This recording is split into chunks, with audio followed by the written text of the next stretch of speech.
পাহাড়ে নেমেছে বৃষ্টি।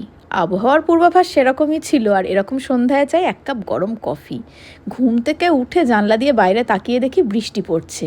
বৃষ্টি ভেজে এমজি মার্গের চেহারাটা একটু আগে দেখাই।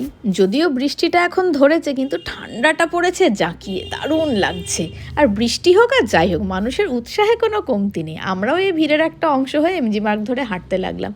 অদ্ভুত একটা প্রাণবন্ত ব্যাপার রয়েছে এমজি মার্গের মধ্যে। গুটি গুটি পায়ে এগোচ্ছিলাম লালবাজারের দিকে, তারপরে নামলো আবার ঝেঁপে বৃষ্টি, সঙ্গে ছাতা ছিলই। চলে গেলাম লালবাজার। বেশ খানিকক্ষণ ঘোরাঘুরি করলাম, কিন্তু এত বৃষ্টিতে আর ঘোরা যাচ্ছে না। এবার দরকার এক কাপ গরম কফির। চলে এলাম পেটুক মশাইয়ে। এবার জমিয়ে একটা আড্ডা হবে ছজনে মিলে। আর চলে এসেছে কফি, এটার জন্যই তো আশা। আর তার সঙ্গে অর্ডার দিয়েছিলাম চিকেন পকোড়া আর চিকেন ললিপপ। দুর্দান্ত ছিল প্রত্যেকটা জিনিস। আড্ডা খাওয়া সব সেরে যখন বেরোলাম, তখন আবার বৃষ্টি ধরে গেছে। যদি কপাল ভালো থাকে তাহলে কালকে পারমিট পাওয়া যাবে, যাব ঝাঙ্গু বাবা মন্দির। না পাওয়া গেলে 7 পয়েন্টস ঘুরবো। এখন খানিকটা এমজি মার্গেই ঘোরাঘুরি করব, ওই যে ভিড়ের অঙ্গ হয়ে থাকা। দেখা হচ্ছে পরের ভ্লগে।